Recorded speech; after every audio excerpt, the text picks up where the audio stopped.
তারেক রহমান তিনি বাংলাদেশে আসবার পরে জনগণকে তিনটা আলটিমেটলি কমিটমেন্ট দিয়েছেন এবং সেই তিনটা কমিটমেন্ট আসলে যে আনলজিক্যাল সেটা আমরা আজকে একটু প্রমাণ করার চেষ্টা করব।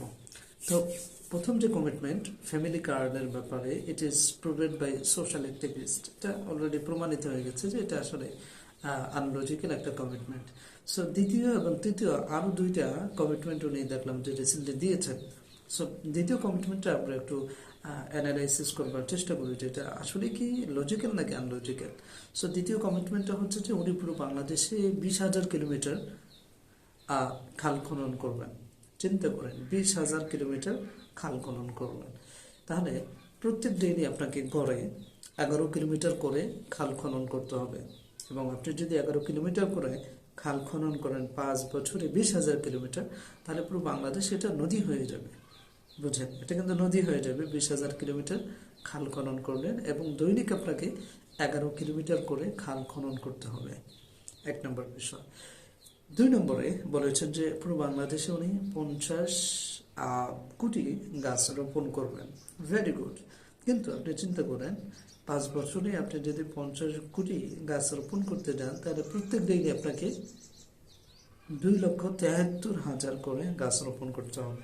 2,73,000 করে।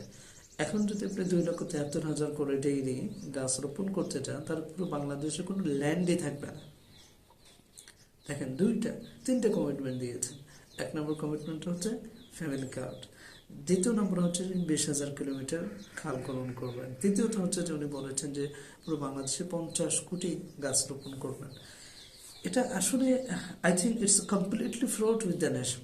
এটা থেকে বেশি আমার বলার কিছু নেই। এবং আমি অনেকদিন আগে চিন্তা করতাম যে Tarek Rahman is political matured peoples. So এখন দেখতেছি যে আসলে পলিটিক্যালি ম্যাচুরিটি বলতে যেটা কথা আছে সেটা ওনার ভিতরে নেই। মুখরোচক করেই কথা বলে যাচ্ছেন এবং ওনার যেটা মুখ দিয়ে আসছে সেটা বলছেন। আসলে কোনো একটা কথা যে আমি প্রোডাক্টিভলি বলবো, সেটা নিয়ে একটু যে আমার অ্যানালাইসিস থাকবে, আমার স্ট্যাটিক্স থাকবে সামনে, তারপরে সেটা অবজার্ভ করে আমি কথা বলবো, সেটা আসলে উনি কিন্তু বলছেন না। বরং ওনার মুখে যেটা এসেছে সেটা কিন্তু উনি আলটিমেটলি বলে যাচ্ছেন। এটা বাংলাদেশের মানুষ আসলে হতাশ হচ্ছে, আমরা দিন দিন আসলে হতাশ হচ্ছে।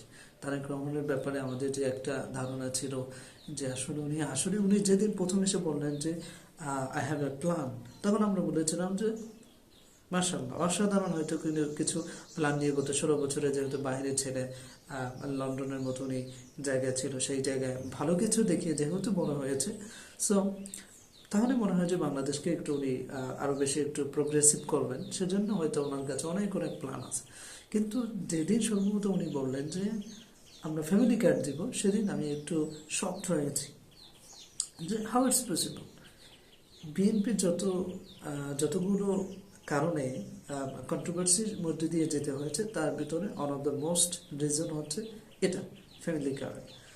সেই কথা যখন প্রথমত ওনার নেতাকর্মী যারা আছে ওনারা সেই কথাগুলোর বলে একটা প্রেক্ষাপট তৈরি করেছেন, যেমন জনগণ সেটাকে যে কি পরিমাণ ট্রোল করেছে, এবং সেটা যখন তারেক রহমান আবার তিনি নিজেও সেটাকে উপস্থাপন করছেন, তখন আমি আসলেই শকড হয়ে গেছি যে এটা আসলে কোনো পলিটিক্যাল ম্যাচুরিড পিপলসের কোনো কথা হতে পারে না।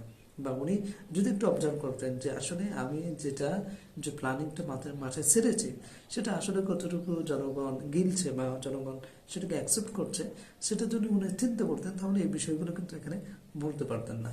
তো আর বেশি কথা বাড়াবো না, আপনাদেরকে বলবো যে দরকারে যে যাই বলবে একটু অ্যানালাইসিস করে বোঝার চেষ্টা করবেন। সো সকলকে ধন্যবাদ জানাচ্ছি আমার কথাগুলো শুনবার জন্য। সকলে ভালো থাকবেন, সুস্থ থাকবেন। আল্লাহ হাফেজ।